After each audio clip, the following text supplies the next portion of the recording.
Happy New Year and welcome back to the channel, guys. I wanted to start the year off with a review of a game that I really just never saw coming. During a year where we had two heavy hitter games and just some games that really didn't meet anyone's expectations really, this game basically silently released and in my opinion crushed it. I seriously saw no reviews for about a week. I'm not sure what happened. I don't know if people just didn't get codes, but I mean, this one released right at the end of just a perfect time for me to get into during that whole winter break. High on Life is a game that intrigued me, but I wasn't really sure what it was going to be. Is it an action game, a shooter, a platform for just jokes? I mean, is it just a game about Morty? Is he a gun now? What's going on? I mean, I was worried about it at first because it's a day one Gamepass games, and I'll be honest with you guys, a lot of those day ones don't really have the best reputation there. No, this isn't an ad for Gamepass, but I mean, being able to get it on day one is a cool plus. High on Life combines action, a little bit of platforming, and these hilarious jokes into a package that basically reminds me of those South Park games. The game was just a blast to play through and was a lot more than just funny jokes. Are you fucking kidding me? We had to get here when there's a goddamn sandstorm going on, bunch of fucking sand in my eyes. No, you got a helmet on. No, I don't. Let's dive into why I think High on Life is one of my favorite games of 2022. I'll start with story. Basically, you're a kid who gets wrapped up in an alien cartel war with a talking gun that sounds like Morty. Seriously, that's what the game is. You start the game by playing just a little bit of a different game through this whole 8-bit scenario, and after a little bit of dialogue with your sister, the planet gets invaded and you end up with this talking gun that just shoots out of its ass. It's freaking amazing. The story basically involves you going planet to planet, taking out members of the evil cartel, getting revenge on the Earth, and the whole Kenny Morty talking guns planet too. Unless you're some kind of realism purist, the graphics are great, guys. Seriously. The soulless look on your sister is probably the worst part of the game, but personally the graphics were a really big surprise. I mean, the colors pop, the graphic style just suits the whole art style that they've got going on. The environments don't look bad, they all look different enough on each planet. Each gun has a really cool effect, secondary shot. I mean, the bullets sound great, it feels fun and doesn't look bad at all. I don't think this is a major developer either. I'm not sure if they've launched any other games, but I'm really impressed with what they did visually because usually these smaller devs will crank out some lower quality looking games. Again, it's supposed to be cartoony, it's supposed to have this cool color pop art style, and it hits it right where it needs to be. Going into gameplay, I mean, that's where I was really surprised. I knew the game, but from the trailers would just be funny. I mean, you've got the writer or the voice of Morty here from Rick and Morty. I just didn't expect the game to actually be fun. I mean, you start with Kenny, and it just seems like an easy shooter with unlimited ammo, but eventually you get more and more of an arsenal, and that adds to the whole depth of the game. You get a bounty hunter suit, which gives you this typical video game HUD, as well as Pseudo, who is an annoying version of Clippy from Microsoft Word that you can't close out. Hey there, Gene Zaruthian. It's me, Pseudo, your helpful bounty hunting assistant. Before I enable mobility, I just need to make sure your info scanner is online. Can you go ahead and give the area a quick scan for me? You'll also get a murderous talking knife. It's extremely violent. He basically only talks about wanting to kill people in very disturbing ways. Fuck you, I'm gonna carve out your anal cavity. Gonna make it 3 times as big. Your shit's just gonna drop right out of there. See what I'm talking about? Oh, perfect. Oh, fuck yes, thank you. Pleased to meet you. I'm Knifey. Now use me. Let me fucking stab these cocksucking hands. Oh, fuck yes, finally. You have no idea how long I've been thinking about this. Yes, fuck yes. More. I need more stabbing. That gives you this Doom style execution, and without spoiling much, you get a few more Gatlians, which are basically that gun species. Each mission has you basically saving one from a cartel boss. Each Gatlian also gives you just a new way of shooting, as well as a secondary shot. So to basically give an example, Kenny shoots like a pistol, and he's got a glob shot that launches aliens midair for you to juggle.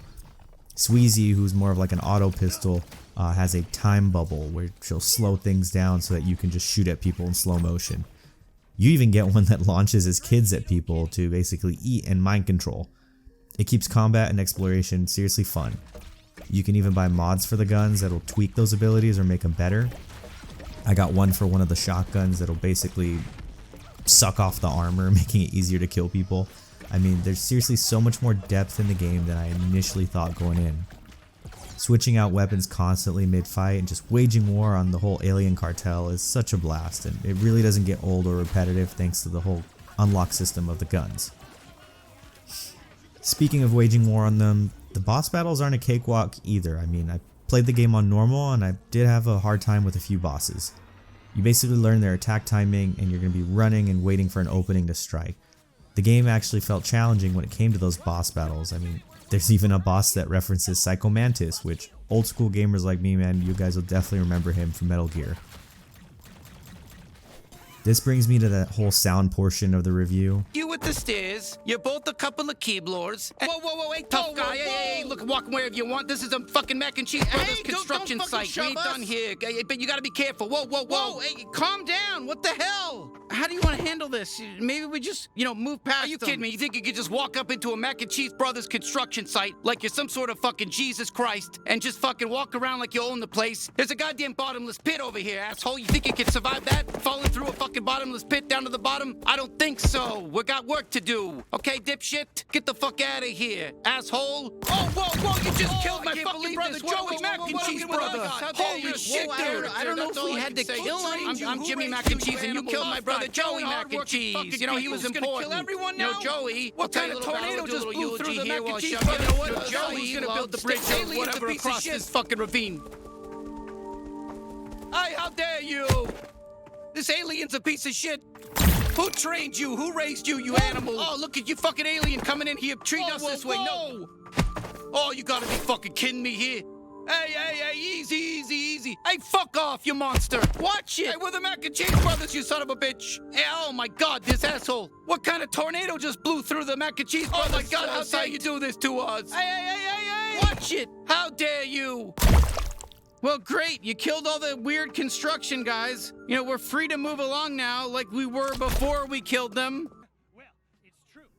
It's seriously a 10 out of 10, guys, for that just alone. I mean, not only do all the effects sound great, but the dialogue in the game is hilarious. It just carries the game. I was constantly engaged in what was going on, and I mean, the best part was that whatever I was thinking was usually something that the gun was thinking too, and he would just speak it out loud. Dialogue varies depending on what gun is out.